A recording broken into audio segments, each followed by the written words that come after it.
Let me start by discussing, first of all, our roots and its relationship to the development of this nation and of the capitalist system. A lot of people want to talk about slavery separate from the capitalist system and the continuation of structural racism separate from the capitalist system. After all, they're just people making money and making jobs, and they're doing such a great job at it.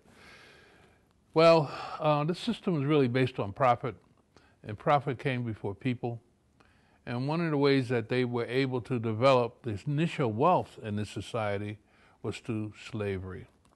From 16th to the 19th century, 12 million, that is million, Africans were kidnapped, put in chains, put on boats, and against their will were shipped here under the most horrendous conditions one can imagine, and then sold like a cow or a horse, turned into a human commodity, turned a human being into a commodity and sold into a lifetime of slavery.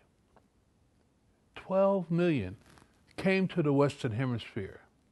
About 80,000 ended up in the United States. And through breeding and everything, by 1860, there were 4 million slaves in the United States out of a population of about 31 million. The reason why we got involved in a civil war, which was the bloodiest war in our history up to today, was over the issue of slavery. Over the issue of slavery.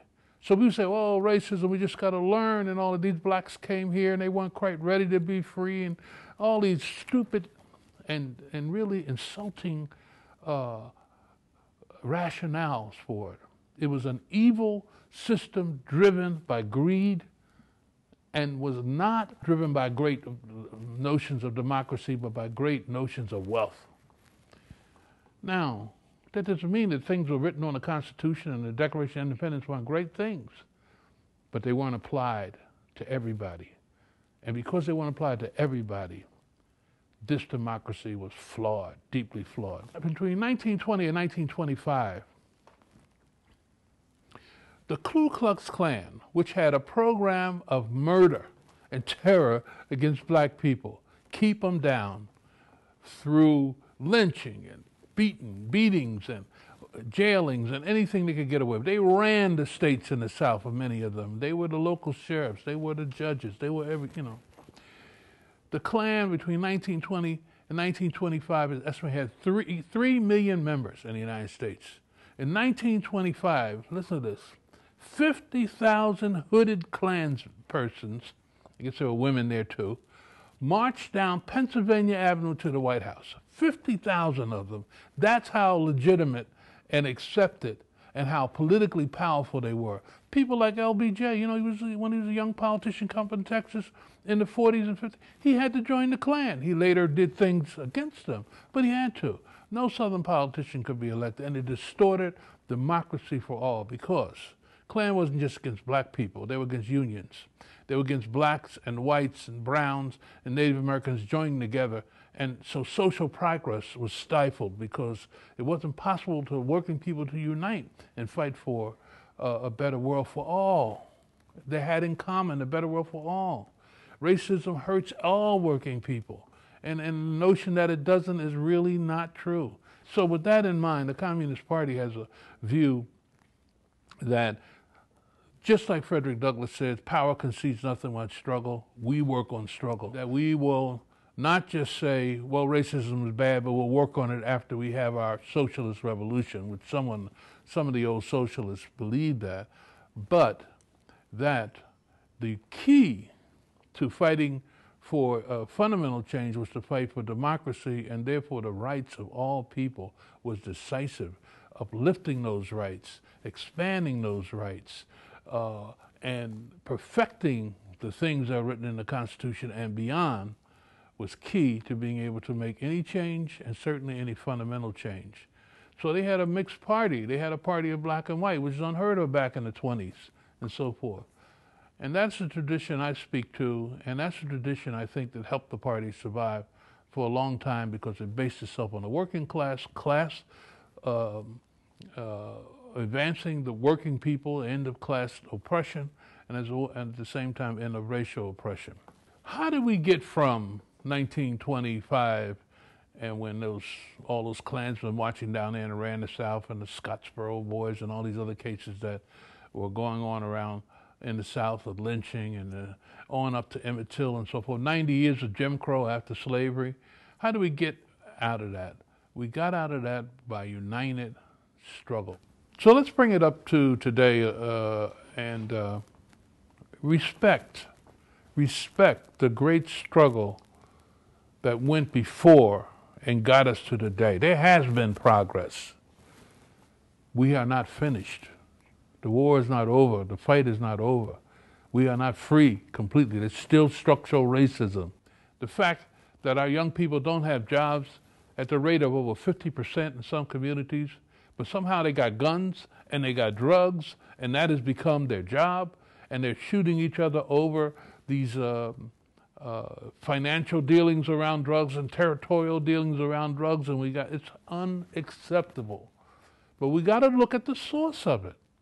And this is what I hate about our politicians today. The mayor of New York, former mayor of New York, Bloomberg, who said, I got to go and stop and frisk in the black community because that's where the guns are and so forth. Yet 90% of the people he stopped had they couldn't be arrested. They hadn't done nothing wrong.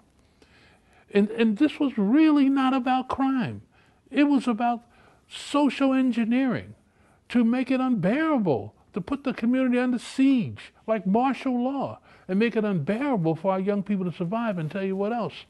They found a little marijuana in the kid because they tricked them and asked them to show what's in their pocket. It's legal to have a little. They then end up in prison. They end up with a record in many cases. And then they can't work. And what happens to a working class family that's marginal economically when they're putting all these kids in prison?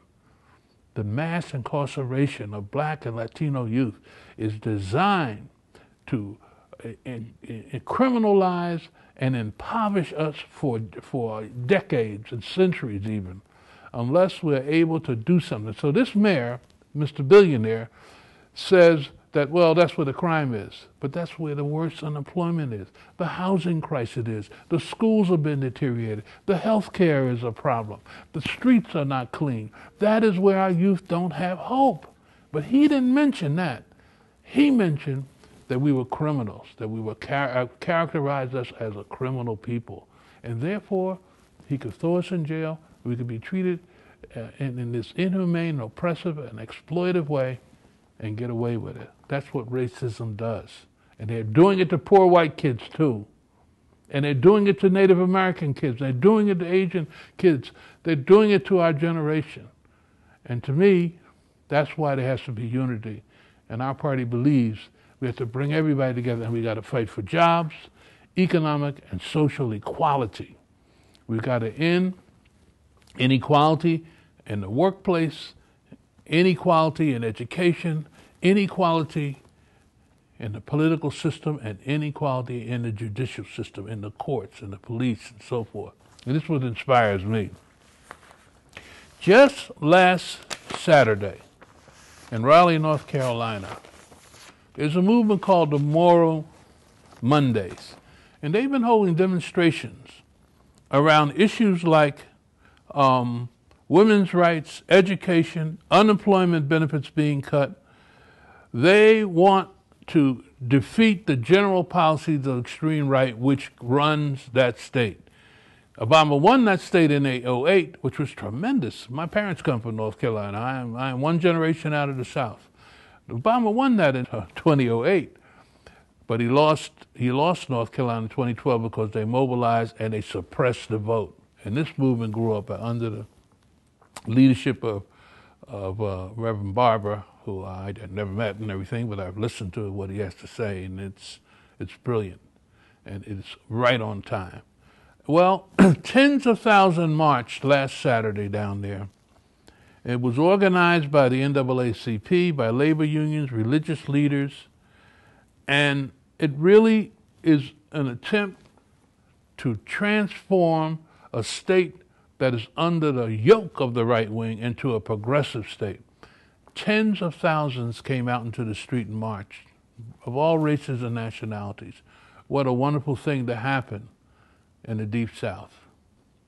Our people have paid a heavy price with racism. Not just black people, but we've been the sharpest edge of this before all working people. The working class has got to realize, and I think they increasingly are, that racism is hurting their advance.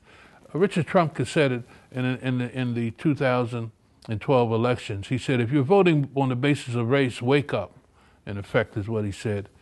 For workers, it's like chickens voting for Colonel Sanders.